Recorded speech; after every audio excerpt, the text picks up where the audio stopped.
Assalamualaikum warahmatullahi wabarakatuh. Kami dari kelompok 3 ingin menjelaskan materi 1 yaitu perdagangan internasional.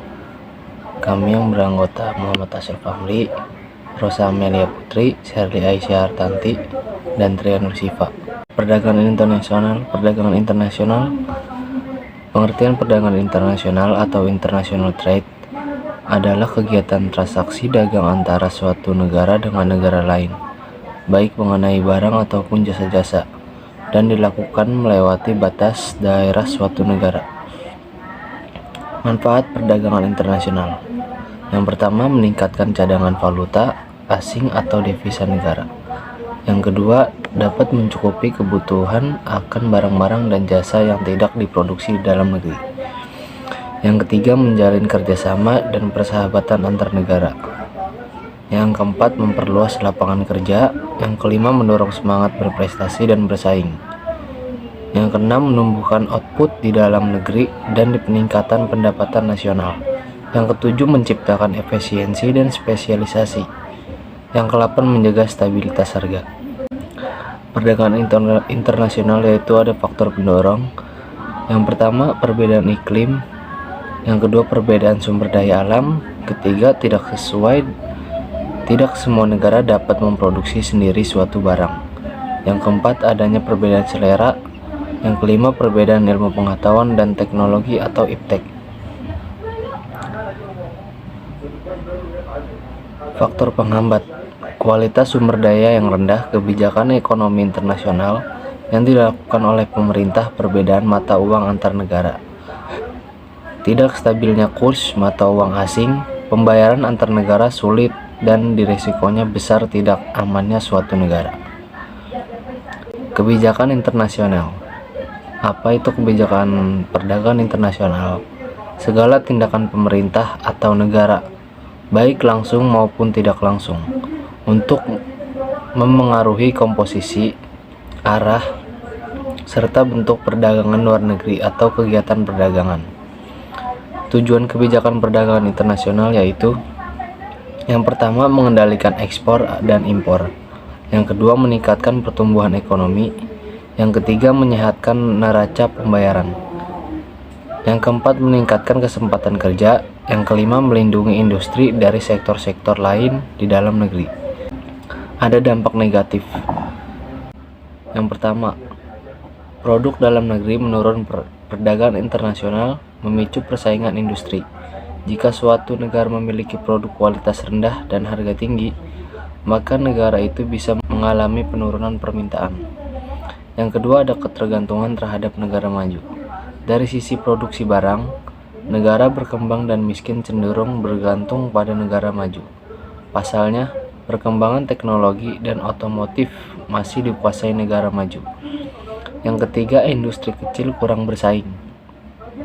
Modal yang terbatas menjadi salah satu penyebab industri kecil kurang berkembang. Adanya perdagangan internasional ini justru membuat industri kecil jadi minder. Yang keempat, persaingan tidak sehat.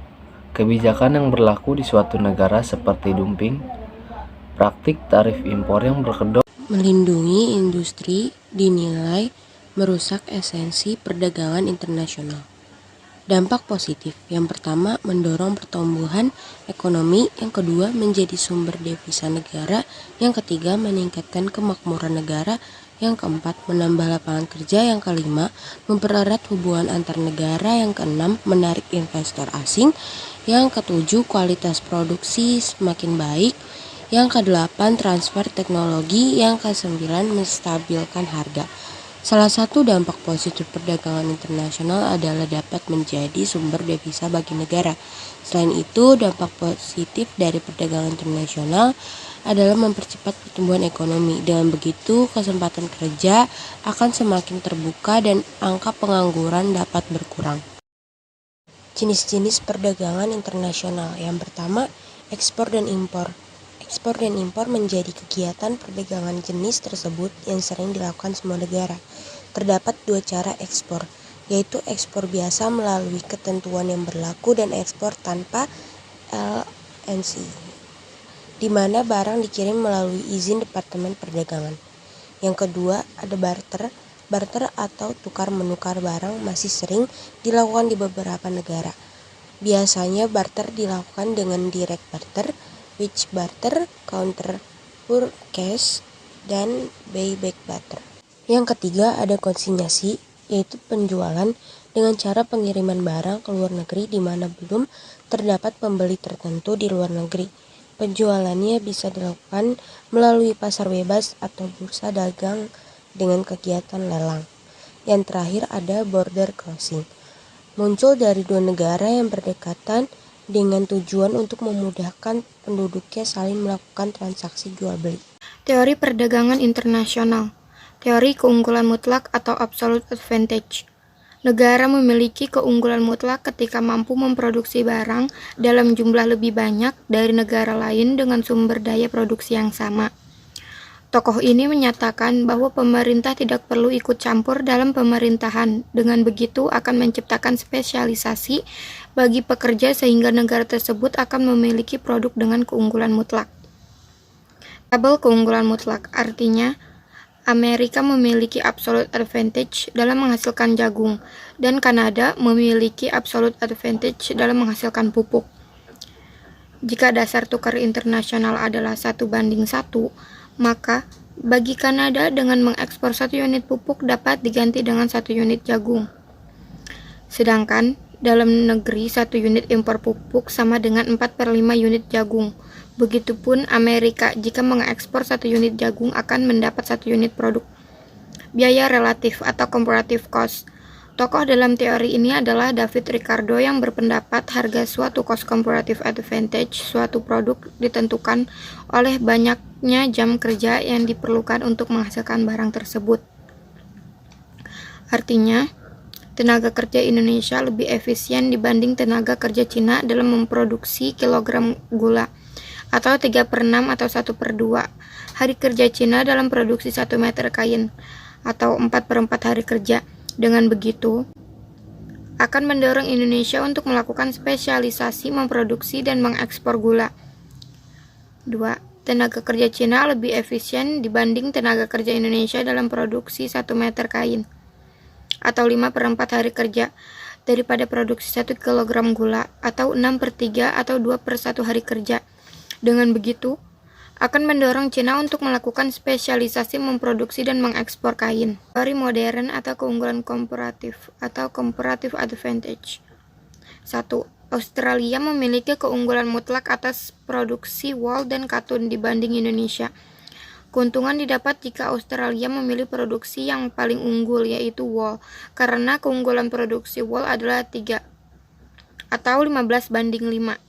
Jika memilih katun, keunggulan produksinya adalah 1,2 atau 12/10. Sebaliknya, Indonesia memilih produk katun karena kekurangan 10 meter dengan 12 meter lebih kecil daripada kekurangan wol sebesar 5 meter dengan 15 meter. Kedua, sebelum perdagangan internasional, Amerika dapat menukar 1 meter wol dengan 0,8 meter katun. Setelah perdagangan internasional, 1 meter wol dapat ditukar dengan 2 meter katun dasar tukar Indonesia. Dengan begitu, keuntungan Australia dalam perdagangan internasional adalah 1,5 meter atau 2 sampai dengan 0,8. Yang ketiga, sebelum perdagangan internasional, Indonesia dapat menukar 2 meter katun dengan 1 meter wol.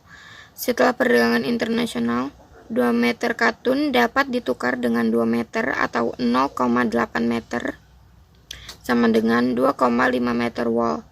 Keuntungan Indonesia menukar 2 meter katun adalah 1,5 meter wol atau 2,5 sampai 1. Kesimpulannya adalah Australia melakukan spesialisasi untuk memproduksi wol dan Indonesia memproduksi katun. Ketika melakukan perdagangan internasional, kedua negara akan mendapat keuntungan. Ongkos opportunity atau opportunity cost. Opportunity cost adalah biaya yang dikorbankan untuk memproduksi satu barang untuk produksi barang lainnya. Contoh, apabila semua input digunakan untuk menghasilkan kain, akan menghasilkan 100 unit kain. Mesin sama dengan 0. Namun jika semua faktor produksi digunakan untuk memproduksi mesin akan menghasilkan 11 unit mesin kain sama dengan 0. Atau jika ingin memproduksi keduanya, maka faktor produksi harus diatur sedemikian rupa. Misalnya pada titik produksi mesin 60 unit, kain 70 unit.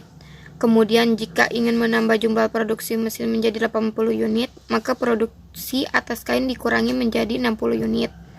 Artinya, dalam kegiatan produksi ini harus ada faktor produksi yang dikorbankan untuk menghasilkan barang lain. Keunggulan kompetitif atau competitive advantage. Michael E. Porter, dalam melakukan perdagangan internasional, suatu negara harus memiliki 4 faktor penentu yang disebut skema Diamond oleh Michael E. Porter. Skema Diamond oleh Michael E. Porter. Faktor strategis, struktur, dan saingan. Kondisi permintaan, relasi dan industri yang mendukung, faktor kondisi. Kebijakan perdagangan internasional. Kebijakan dalam perdagangan internasional adalah aturan yang dikeluarkan oleh pemerintah baik secara langsung maupun tidak langsung, yang dapat mempengaruhi komposisi dana, struktur, arah transaksi, dan kelancaran usaha untuk meningkatkan jumlah devisa negara. Kebijakan tersebut yaitu dibagi menjadi 2. Yang pertama, kebijakan ekspor dalam negeri, yang kedua, kebijakan ekspor luar negeri.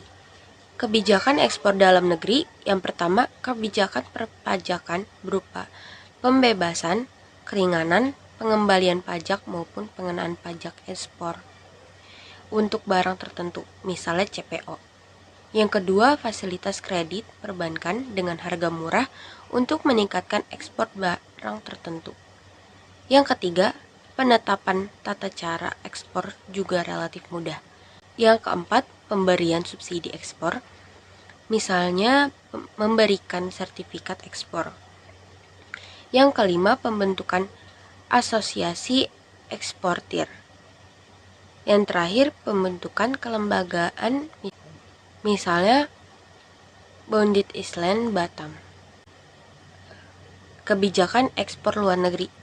Yang pertama, pembentukan International Trade Promotion Center, misalnya di Jepang, Eropa, dan Amerika Serikat. Yang kedua, memanfaatkan fasilitas keringanan bea masuk untuk negara yang sedang berkembang, misalnya General System of Preference. Yang ketiga, menjadi anggota Commodity Association of Producer, misalnya OPEC.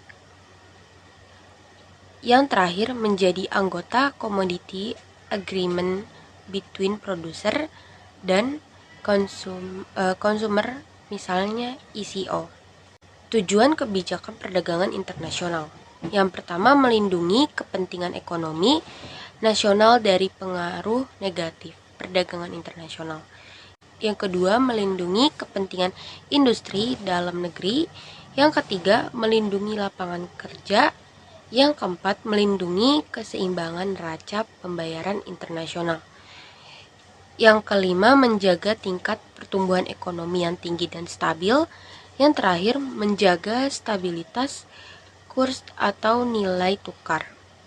Keuntungan dari teori tersebut, perdagangan secara internasional tentu terjadi secara efisien dan efektivitas suatu barang atau jasa dan antar negara, sehingga bisa saling membantu memenuhi kebutuhan, serta dipilih proses produksi yang lebih cepat sehingga dapat menghemat waktu, biaya, serta meningkatkan harga jual.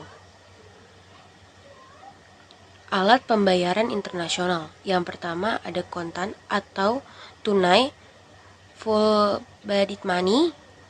Pembayaran yang dilakukan dengan menggunakan uang fisik secara langsung, itu artinya pembayaran menyerahkan uang saat terjadi pembelian barang, bisa berupa rupiah maupun berbagai mata uang lain.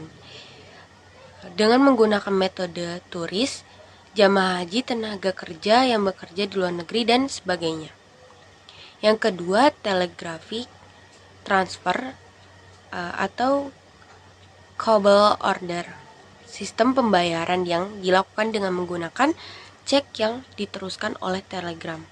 Biasanya cara ini dilakukan oleh bank di dalam negeri kepada pelanggan di luar negeri. Yang ketiga, wasal atau bill of exchange. Dengan menggunakan wasal berarti pihak bank dalam negeri akan mengeluarkan surat perintah pembayaran kepada bank di luar negeri sesuai dengan tujuan, jumlah uang, dan nama yang tertulis dalam wasal.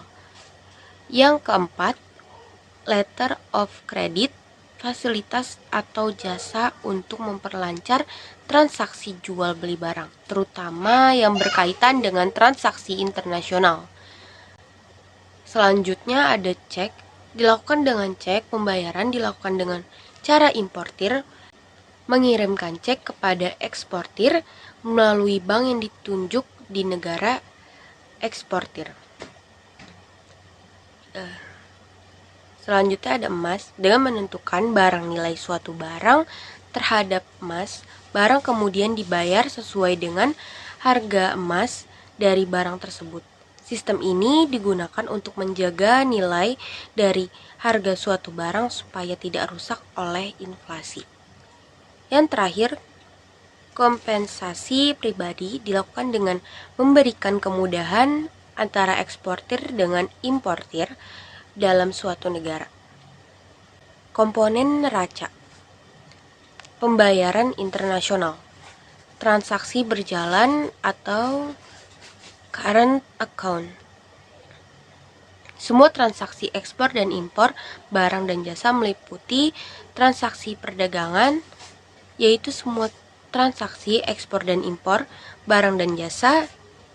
Yang kedua, transaksi pendapatan, yaitu semua transaksi pendapatan dari penanaman modal di luar negeri serta pendapatan atas penanaman modal asing di dalam negeri.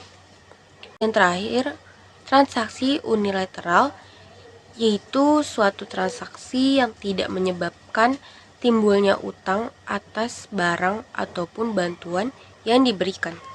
Neraca modal, yaitu memperlihatkan kondisi aset suatu negara di luar negeri dan aset asing di suatu negara. Di luar aset cadangan pemerintah terdapat beberapa neraca modal, yaitu yang pertama ada transaksi penanaman modal langsung. Semua transaksi yang berhubungan dengan jual beli saham dan jual beli perusahaan yang dilakukan oleh penduduk suatu negara dengan penduduk suatu negara dari negara lain. Lalu ada transaksi utang piutang jangka panjang. Semua transaksi kredit jangka panjang yang pembayarannya lebih dari 1 tahun. Transaksi utang piutang jangka pendek. Semua transaksi utang piutang yang jatuh temponya tidak lebih dari 1 tahun. Lalu ada selisih yang belum diperhitungkan. Rekening penyeimbangan apabila transaksi-transaksi kredit tidak sama persis dengan nilai transaksi debit. Lalu ada transaksi debit dan kredit, neraca pembayaran internasional. Transaksi debit, transaksi yang menyebabkan bertambahnya kewajiban bagi suatu negara untuk melakukan pembayaran kepada penduduk negara lain. Contohnya, Malaysia membeli jasa dari Singapura, maka Malaysia wajib melakukan pembayaran kepada Singapura sehingga transaksi tersebut dicatat pada neraca pembayaran dengan tanda minus. Lalu ada transaksi kredit. Transaksi yang menyebabkan penduduk dari suatu negara memiliki hak untuk menerima pembayaran dari penduduk negara lain. Contohnya, Indonesia menjual jasa ke Malaysia, maka transaksi tersebut menimbulkan hak untuk menerima pembayaran dari Malaysia. Maka transaksi tersebut merupakan transaksi kredit yang dicatat dalam neraca pembayaran dengan tanda positif. Lalu ada pos debit kredit pada neraca pembayaran internasional. Pos debit, neraca barang, pengimpor barang dari negara lain. Neraca jasa, melakukan pembayaran atas jasa ke penduduk luar negeri dan pembayaran biaya pariwisata ke luar negeri. Neraca hasil modal, pembayaran bunga dan dividen. Neraca modal, kredit yang diberikan ke luar negeri dan pembayaran cicilan utang. Neraca utang piutang jangka panjang, pembelian obligasi dari luar negeri. Lalu ada pos kredit, neraca barang, ekspor barang ke negara lain. Neraca jasa, penerimaan jasa dari penduduk luar negeri, penerimaan pariwisata dari luar negeri. Neraca modal, kredit yang diperoleh dari luar negeri dan penerimaan cicilan utang. Neraca utang piutang jangka panjang penjualan obligasi ke luar negeri. Pengaruh neraca pembayaran internasional terhadap perekonomian negara. Yang pertama, perubahan nilai tukar devisa. Jika neraca pembayaran terjadi defisit, maka nilai tukar falas akan naik dan nilai tukar rupiah akan turun. Jika neraca pembayaran mengalami surplus, maka nilai tukar falas akan turun dan nilai tukar rupiah akan naik. Lalu yang kedua, ada perubahan harga. Jika nilai ekspor lebih besar daripada impor, maka barang yang diproduksi dalam negeri akan banyak terjual di luar negeri dan harga barang dalam negeri akan naik. Lalu yang ketiga, ada perubahan pendapatan. Tinggi rendahnya ekspor akan mempengaruhi pendapatan nasional. Lalu yang keempat, ada perubahan tingkat bunga. Jika banyak investor yang menanam modal ke dalam negeri, maka tingkat bunga akan rendah, dan sebaliknya jika tingkat investasi berkurang, maka tingkat bunga akan tinggi. Tujuan neraca pembayaran internasional untuk mengetahui posisi dunia suatu negara sehingga dapat dijadikan panduan untuk mengambil kebijakan baik dalam bidang fiskal, moneter maupun perdagangan. Lalu ada devisa. Pengertian devisa adalah uang asing yang beredar pada setiap negara dan digunakan untuk pembayaran transaksi luar negeri. Mekanisme pasar devisa.